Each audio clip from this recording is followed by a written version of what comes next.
prenne racine dans chacun de nos cœurs. Accorde-nous la grâce de recevoir ta parole sur le sol fertile, afin que nous puissions la mettre en pratique et ne pas simplement l'entendre. Nous croyons que ta parole est absolument vraie, pertinente et suffisante. Et nous prions donc pour que tu nous ouvres les yeux pour contempler ces merveilles. Saint-Esprit, illumine nos cœurs, montre-nous nos péchés et mobilise-nous pour un homme de service. Montre-nous Jésus, en son nom ce qu'on prie. Amen. Notre message ce matin, c'est un résumé d'une théologie biblique de la gloire de Dieu. C'est en quelque sorte un résumé d'une étude beaucoup plus large, beaucoup plus longue, beaucoup plus profonde qu'on puisse traiter en 40 minutes. Mais j'espère que ce message vous donne le goût d'explorer le domaine de théologie qu'on appelle la théologie biblique. Pour ce matin, on va traiter une théologie biblique de la gloire de Dieu et la joie de son peuple. C'est que le peuple de Dieu voit la gloire de Dieu et s'en réjouit. C'est sûr que la Bible parle de la gloire de Dieu dans des différentes manières, mais la plus fréquente et la plus importante pour nous ce matin est la gloire de Dieu en tant que manifestation visible de ses perfections. Si je pouvais choisir un texte biblique pour nous aider à comprendre ce que je veux dire par cette définition, ce serait Ésaïe 6. Ésaïe, c'est dans le temple, il y a une vision de l'Éternel, puis en versets 3 et 4, il voit les anges dans sa vision, puis en versets 3 et 4, on lit, ils se crient l'un à l'autre, Saint, Saint, Saint est l'Éternel, le Maître de l'univers, sa gloire remplit toute la terre. Saint, Saint, Saint est l'Éternel. C'est la sainteté et la mise à part de Dieu. C'est un attribut de Dieu qui englobe tous ses attributs. Être saint, c'était comme, dans sa sainteté, son amour est saint. Sa justice est saint. Son bonheur est saint. La sainteté de Dieu, c'est un attribut de Dieu qui englobe tout le reste des attributs. Saint, Saint, Saint est l'Éternel. La terre est pleine de sa gloire. Sa gloire remplit toute la terre. Vois-tu la connexion? La gloire de Dieu est la manifestation de sa sainteté. Ça, c'est notre définition. La gloire de Dieu est la manifestation visible de sa sainteté ou sa perfection. Je vais utiliser les deux mots à travers cette prédication, sainteté, perfection. Je veux dire pas mal la même chose. Et notre théologie biblique, un matin, c'est l'histoire, la Bible. On veut voir la Bible, l'histoire de rédemption, l'histoire du peuple de Dieu qui voit la gloire de Dieu et s'en réjouit. J'aimerais qu'on suive ce fil conducteur à travers 5 mouvements dans la Bible. Puis qu'on commence dans la création, la gloire de Dieu manifestée dans la création. Dieu, voulant manifester ses perfections, ou sa sainteté, sa gloire, crée l'univers en parlant. Le Dieu qui réside dans une lumière inaccessible dit que la lumière soit et la lumière fut. C'est la parole de Dieu qui est l'agent, l'intermédiaire de la création. Fait que tiens bien ça, on va revenir là-dessus. J'aime l'observation de Dale Moller. Il dit « La parole est la représentation parfaite de la volonté et de la gloire de Dieu. » La parole de Dieu est la représentation parfaite de sa volonté et sa gloire. Toute la création est une exposition grandiose de la gloire de Dieu. Elle existe pour démontrer les perfections, la sainteté de Dieu. Jean Calvin, il dit « La création est le théâtre de la gloire de Dieu. » Puis on entend cette même voix parle encore en Genèse 1, 26 et 27. « Faisons », c'est intéressant, mais on n'a pas le temps, « Faisons l'homme à notre image, selon notre ressemblance, et qui domine sur les poissons de la mer, sur les oiseaux du ciel, sur le bétail, sur toute la terre et sur tous les reptiles qui rampent sur la terre. Dieu créa l'homme à son image. Il a créé à l'image de Dieu. Il a créé l'homme et la femme. L'être humain, homme et femme, créés à l'image de Dieu. C'est une phrase incontournable. Réfléchissons aux implications. En tant que porteur d'image de Dieu, on a le même but que l'ensemble de la création. Quand même plus. On est créé pour être le reflet des perfections de Dieu. Et non seulement pour ça, mais aussi pour se réjouir dans sa perfection. Se réjouir de nos créateurs. Dieu nous a créés pour refléter sa gloire parfaite et pour qu'on puisse se réjouir de notre communion sans entrave avec lui. La gloire de Dieu dans la création se manifeste particulièrement dans les êtres humains. Mes amis, ça c'est pourquoi, pour nous, le péché, ce n'est pas une petite chose. On a tous volontairement échangé la gloire de Dieu pour des images semblables à celles de la création. Ce qu'on lit en Romains chapitre 1, ils ont remplacé la gloire de Dieu incorruptible par des images qui représentent l'homme corruptible. Ils ont remplacé la vérité de Dieu par le mensonge et qui ont adoré et servi la créature au lieu du Créateur, qui est bien éternellement. Au lieu de refléter la gloire de Dieu et de se réjouir de sa gloire, on aime la création plutôt que le Créateur. On rejette Dieu en adorant, en se réjouissant de la création plus que le Créateur. On reflète toujours l'image de Dieu, mais la réflexion est maintenant corrompue, sale, entachée à cause du péché. On le voit dans le monde. Les guerres partout, la crise réfugiée, la colère contre les gens qui ne partagent pas nos convictions politiques, le mépris de la vie humaine. Je pense à l'aide médicale mourir, pornographie. On n'a pas besoin d'aller ailleurs que cette salle pour trouver l'image de Dieu corrompue, pour voir l'évidence de cet échange dans nos propres vies. On cherche la satisfaction, une raison d'être, la joie dans des choses créées. Et à cause de ça, on exprime des relations brisées. On se met en colère contre les membres de nos propres familles ou même contre quelqu'un dans l'Église lorsque nos attentes ne sont pas satisfaites. On exagère ou même peut-être mentir un peu pour protéger, pour renforcer ma réputation. On néglige nos familles et nos amis pour gagner plus d'argent. On scroll,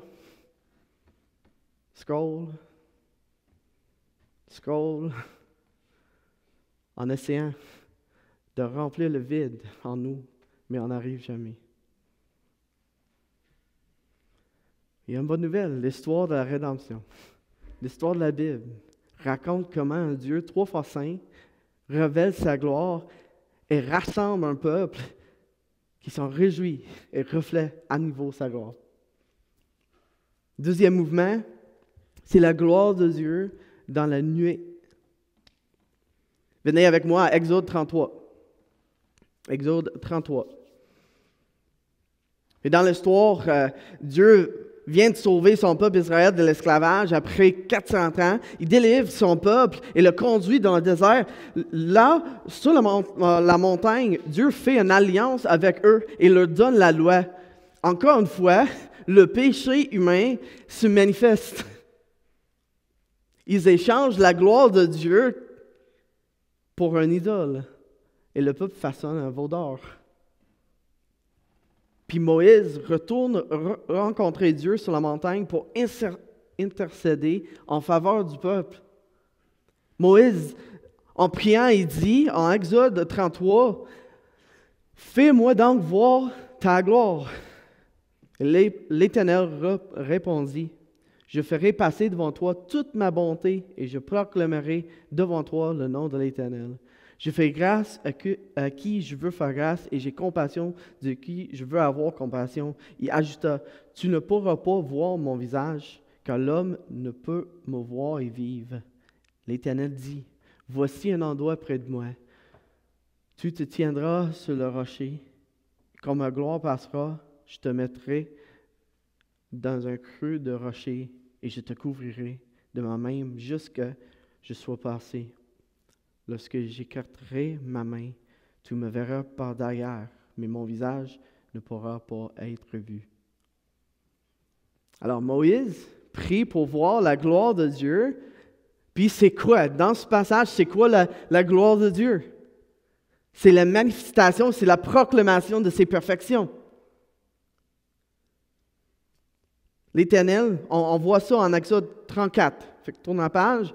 Exode 34, l'Éternel descendit dans une nuée, se tient là auprès de lui, il proclama le nom de l'Éternel. Et l'Éternel passa devant lui et cria, l'Éternel, Dieu miséricordieux et compatissant, lent à colère, riche en bonté et en fidélité, qui conserve son amour jusqu'à 1000 générations, qui pardonne l'iniquité à la rébellion et le péché, mais qui ne tient point le coupable pour innocent et qui punit l'iniquité des pères sur les enfants et sur les enfants des enfants jusqu'à la 3e et la 4e génération. Aussitôt, Moïse s'inclina à terre et se prosterna.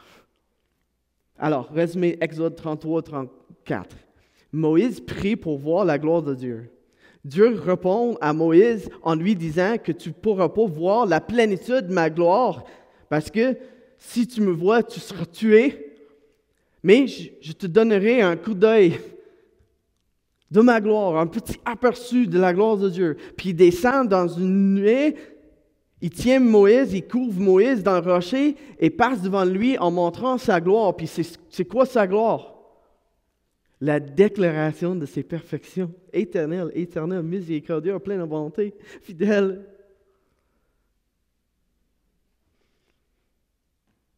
Et lorsque Moïse descend de la montagne, son visage brille à tel éclat que le peuple est terrifié. Dieu révèle un petit aperçu de sa gloire à Moïse et le peuple pas à s'approcher à cause de leur péché. Le peuple de Dieu, à ce point dans l'histoire, n'est pas capable de se réjouir de sa gloire à cause du péché. Il ne peut pas se réjouir dans la présence de la gloire de Dieu. Ils sont terrifiés de Moïse. Mais l'histoire de la gloire de Dieu manifestée dans la nuit n'est pas terminée. Dieu, dans toute sa gloire parfaite, désire habiter avec son peuple. Alors que Moïse était sur la montagne avec lui, Dieu lui a donné des instructions pour construire une tente où sa gloire va habiter avec son peuple. Dieu désire révéler sa gloire à son peuple pour qu'il puisse se réjouir, pour qu'il puisse l'adorer. Exode 40. Le peuple construit la tente, le tabernacle où Dieu habitera avec eux.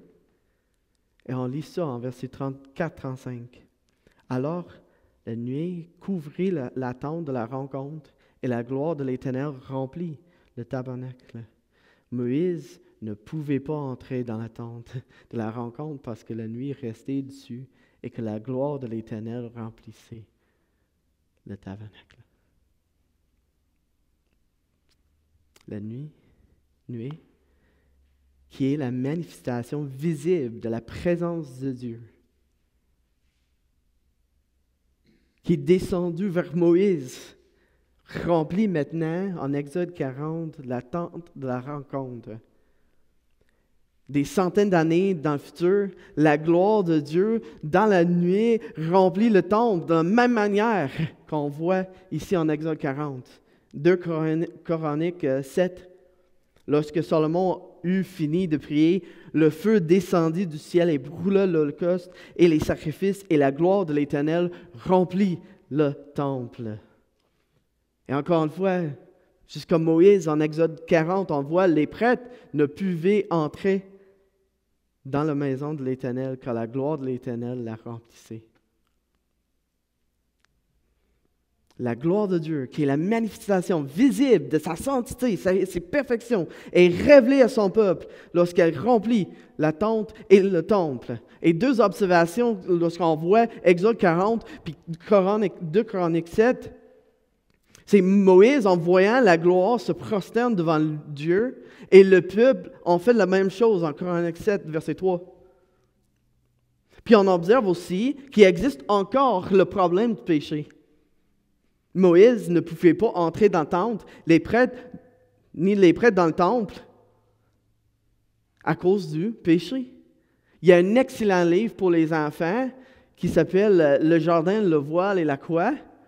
Et dans le livre, le refrain, c'était « À cause de ton péché, tu ne peux pas entrer ».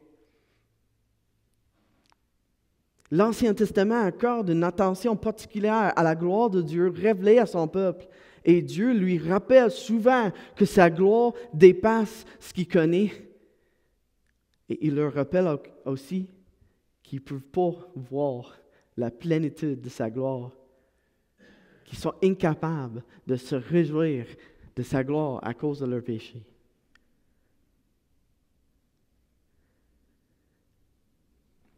La nuée qui habitait avec le peuple était une manifestation visible de la gloire de Dieu. Mais le péché a empêché le peuple de se réjouir de la gloire de Dieu. Il faut avoir quelque chose de plus. Les prophètes, tout au long de l'Ancien Testament, annoncent quelque chose de plus grand que le temple. Une gloire plus grande que le temple de Salomon. Une gloire qui ne demeure pas dans le temple, mais qui couvrira la terre. La terre sera remplie de la connaissance de la gloire de l'Éternel, tout comme le fond de la mer est recouvert par l'eau. Une gloire révélée à toutes les nations de la terre, Ésaïe 40. Alors la gloire de l'Éternel sera révélée, et au même instant, tout homme la verra. Oui, c'est l'Éternel qui l'affirme. C'est la gloire de Dieu à une personne qui s'appelle Jésus. C'est le troisième mouvement. La gloire de Dieu manifestée dans le Christ. Observez avec moi les parallèles entre Genèse 1 et Jean chapitre 1. Au commencement, Jean chapitre 1, la parole existait déjà. La parole était avec Dieu et la parole était Dieu. Elle était au commencement avec Dieu. Tout a été fait par elle et rien de ce qui a été fait n'a été fait sans elle. En elle, il y avait la vie, et cette vie était la lumière des êtres humains. Cette lumière était la vraie lumière qui, en venant dans le monde, éclaire tout être humain. Elle était dans le monde, et le monde a été fait par elle. Pourtant, le monde ne l'a pas reconnue. Et la parole s'est faite homme. Elle a habité parmi nous, pleine de grâce et de vérité. Et nous avons contemplé sa gloire. Une gloire comme celle du Fils unique venu du Père.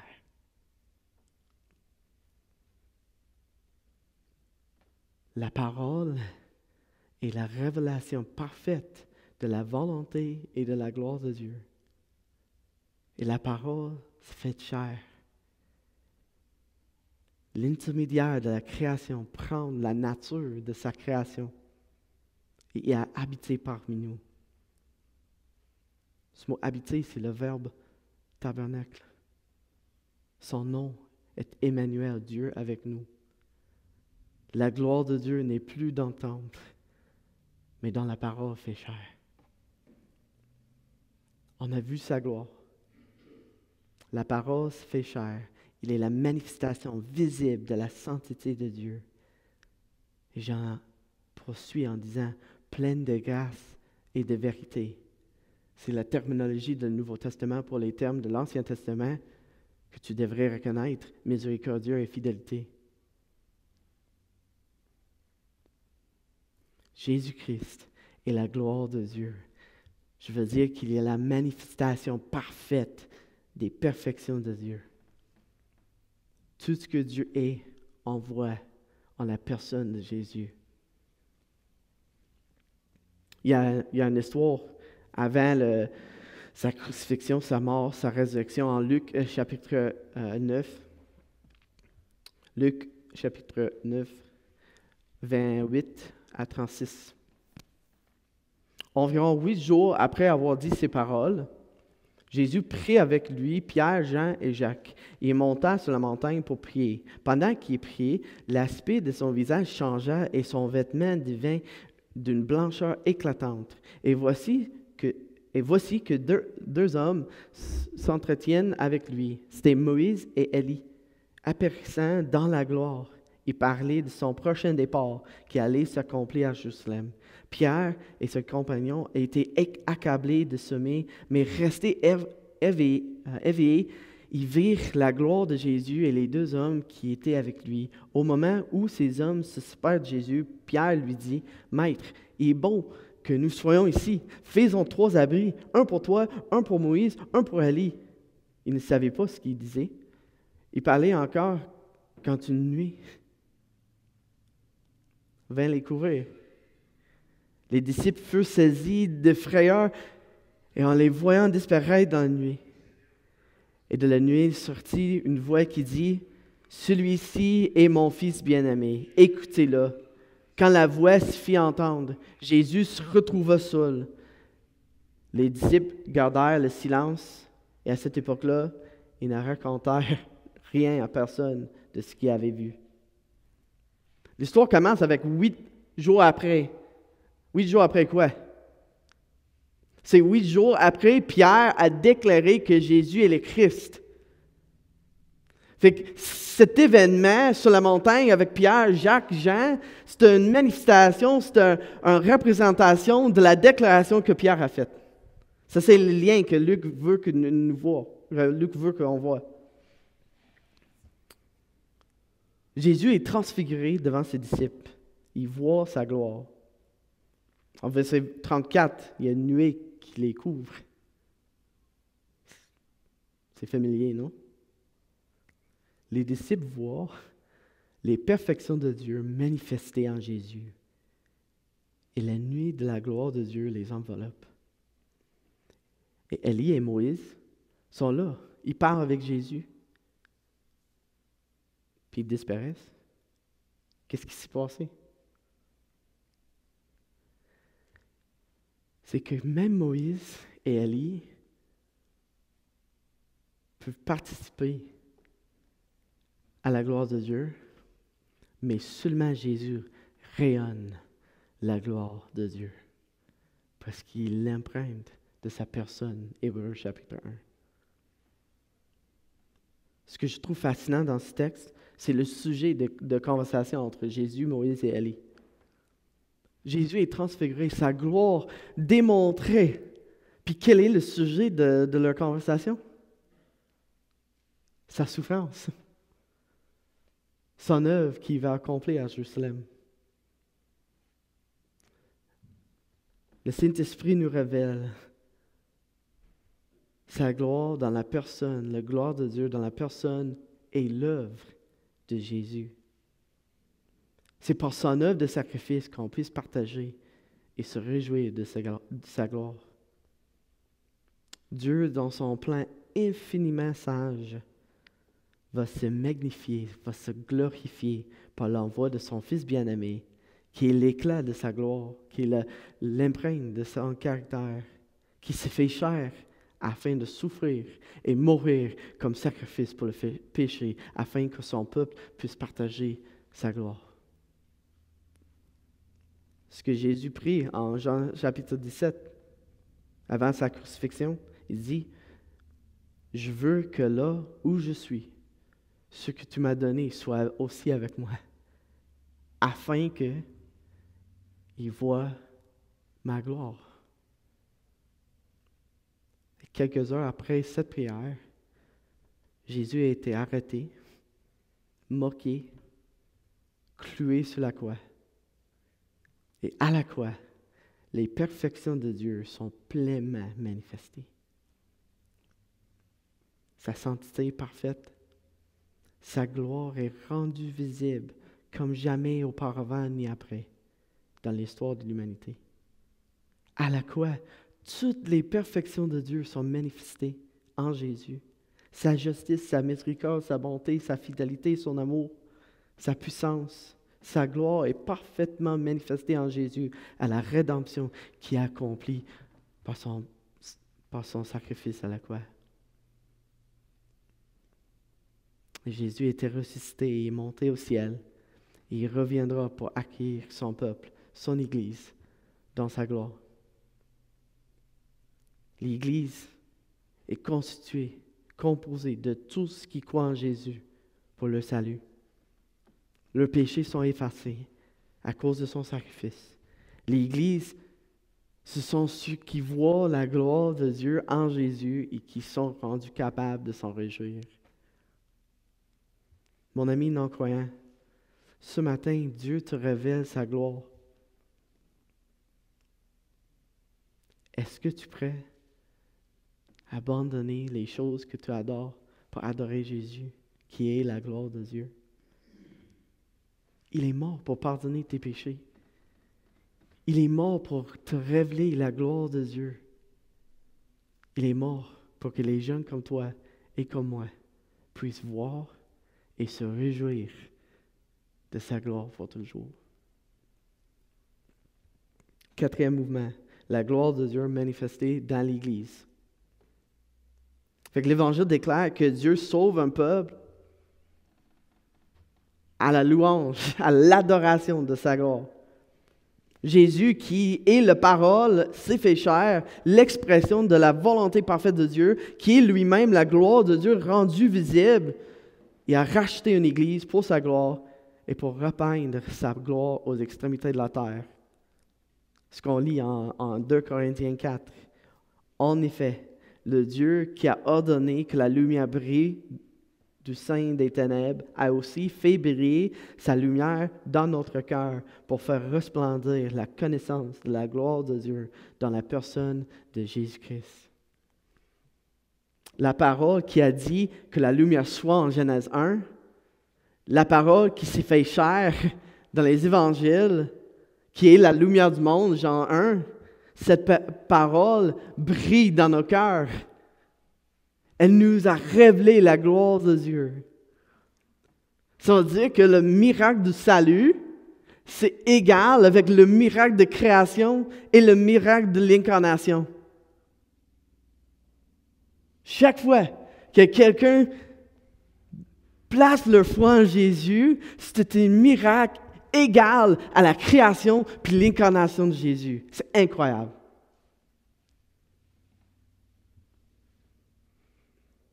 Et en Jésus, Dieu nous confie un ministère glorieux par l'Esprit qui demeure en nous. L'auteur de l'Hébreu, il dit, si le ministère de la mort gravé avec des lettres sur des pierres a été glorieux, au point que les Israélites ne pouvaient pas fixer les regards sur le visage de Moïse à cause de la gloire dont il rayonnait et qui pourtant était passagère, combien le ministère de l'Esprit sera plus glorieux? En effet, si le ministère de la condamnation était glorieux, le ministère de la justice est bien plus glorieux. Et même, de ce point de vue, ce qui était glorieux a perdu son éclat à cause de la gloire qui lui est supérieure. En effet, si ce qui était passager a été marqué par la gloire, ce qui est permanent sera bien plus glorieux. Plus que Moïse, qui descendit la montagne en rayonnant la gloire de Dieu, on rayonne la gloire de Dieu parce que l'Esprit vit en nous. Tu penses que c'est impressionnant que Moïse descend puis les peuples sont terrifiés parce qu'il rayonne la gloire de Dieu, mais l'Esprit de Dieu habite en toi.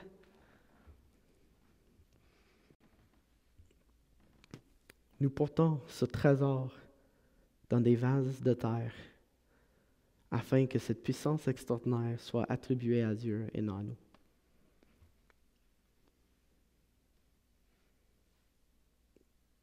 Dieu nous révèle sa gloire. Il nous rachète. Il nous rend capable de voir sa gloire dans la personne et l'œuvre de Jésus, puis il démontre sa gloire dans le monde à travers nous. lorsqu'on proclame, on annonce et on vit, on pratique l'Évangile. La gloire de Dieu est aujourd'hui manifestée dans le monde, dans son Église. Puis cinquième mouvement, la gloire de Dieu manifestée dans son royaume éternel. Jésus qui est mort et ressuscité pour nous, lui-même va revenir sur les nuées du ciel pour juger les vivants et les morts. Et ce jour-là, l'Église appelée et sanctifiée par Dieu pour sa gloire sera reçue dans sa gloire. Elle verra les perfections de Dieu et elle s'en réjouira pour l'éternité. Apocalypse 21. Je vis descendre du ciel, d'auprès de Dieu, la ville sainte, la nouvelle Jérusalem, préparée comme un marié qui s'est faite belle pour son époux. J'entendis une voix forte venant du ciel qui disait, « Voici le tabernacle de Dieu parmi les hommes, il habitera avec eux.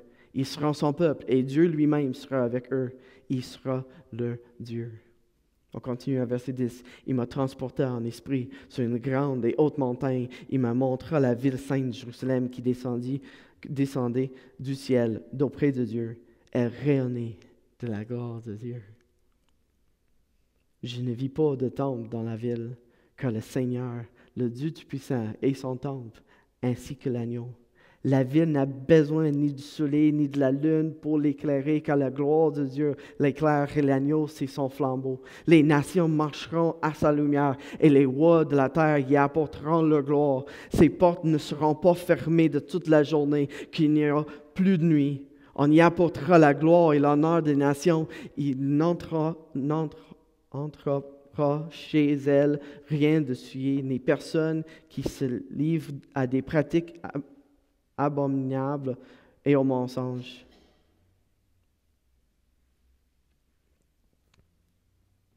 Puis en chapitre 22, il n'y aura plus de malédiction. Le trône de l'agneau sera dans la ville. Ses serviteurs lui rendront un culte. Ils verront son visage et son nom sera sur le front. Il n'y aura plus de nuit. Ils n'auront besoin ni de la lumière, ni d'une lampe, ni de celle du soleil, parce que le Seigneur Dieu les éclairera. Le but ultime de l'histoire de Dieu est ce que le peuple de Dieu voit et se réjouit de la gloire de Dieu pour l'éternité. 4 façons que cette grande histoire de la gloire de Dieu nous impacte. Comment ça change nos vies quotidiennes.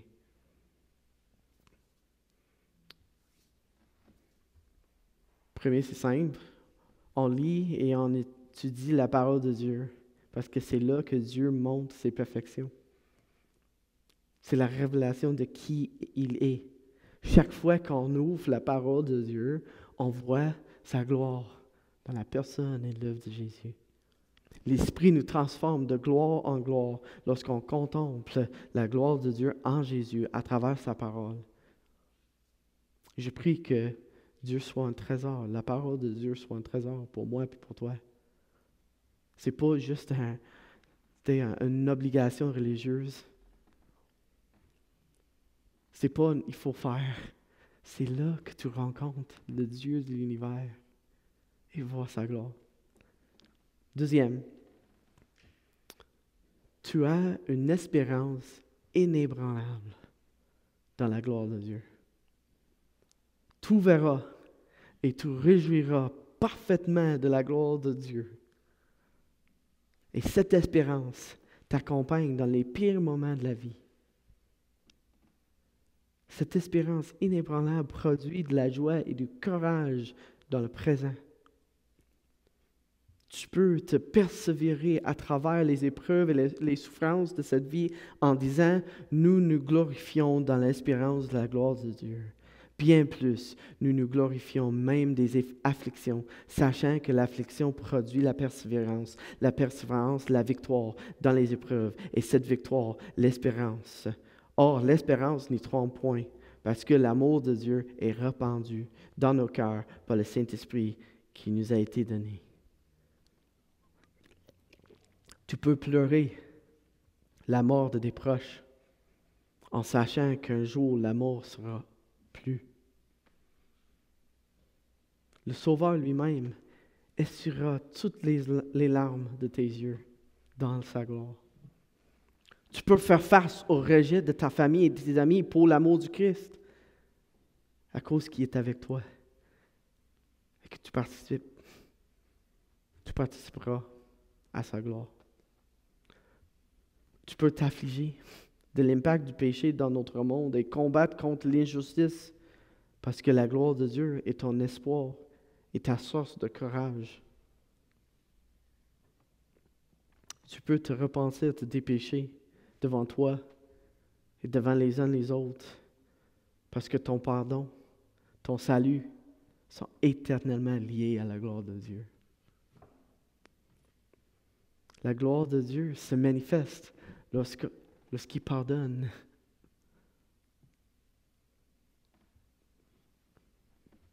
Troisième.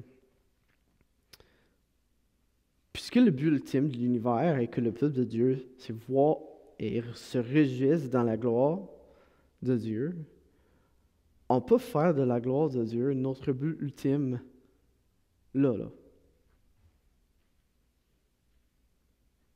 En tant qu'Église locale, on se rassemble chaque semaine pour adorer, pour louer Dieu, pour adorer Jésus et tout ce qu'il a fait pour nous. On participe chaque dimanche matin. On participe avec les anges du ciel et l'Église triomphante en adorant le Christ à la gloire de Dieu. Où est-ce que tu viens pour...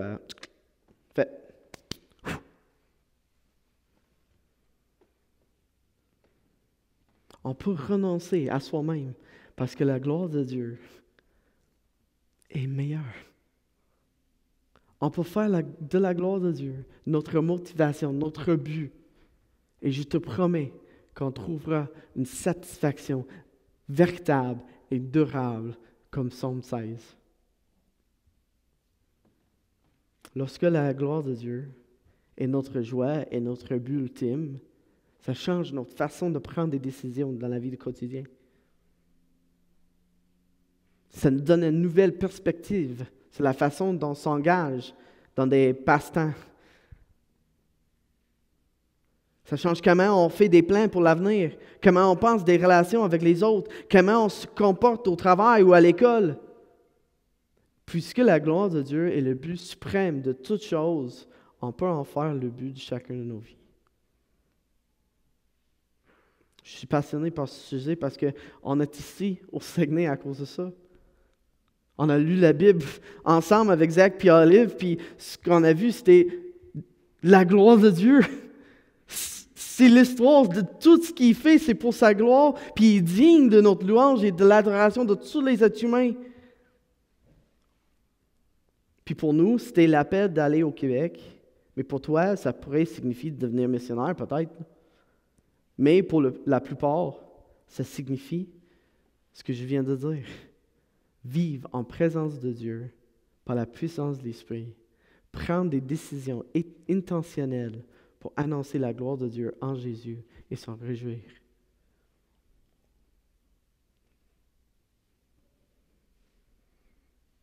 Comme, honnêtement, s'il y a une offre d'emploi, on prend l'exemple. Juste une offre d'emploi.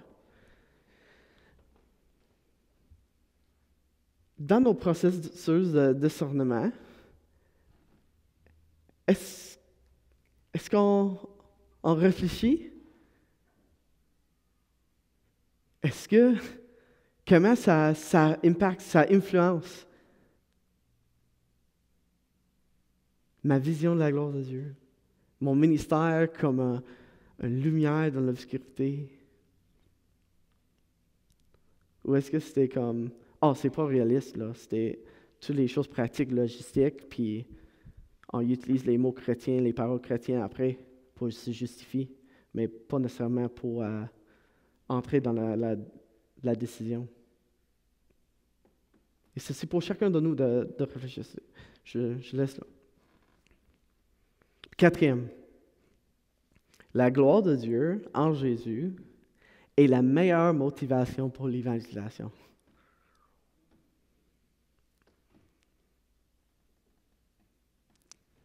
Il n'y a pas une plus grande cause que la gloire de Dieu manifestée en Jésus, en son Église.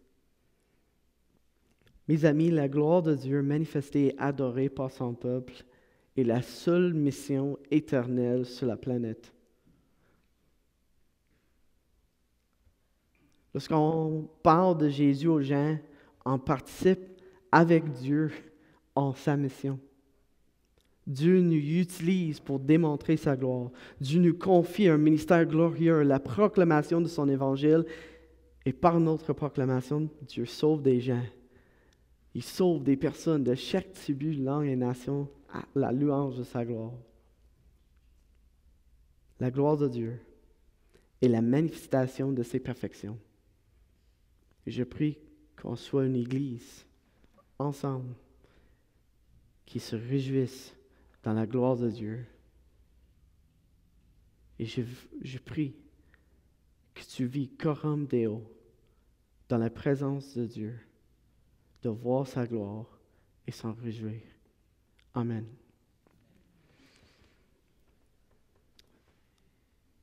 Seigneur, merci pour l'histoire de rédemption que tu nous as révélée dans ta parole.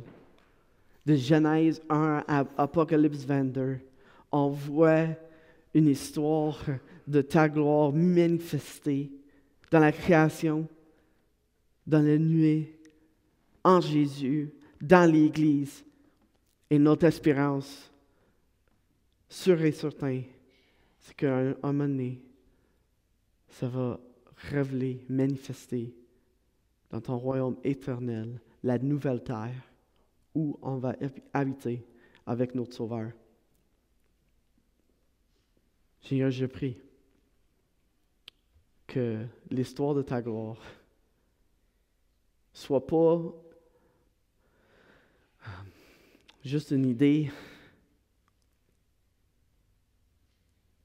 pas juste un principe. Je prie que ce soit notre espérance qui dirige, qui guide chaque motivation de nos cœurs. Je prie que tu sois glorifié par nos vies. Au nom de Jésus, je prie. Amen.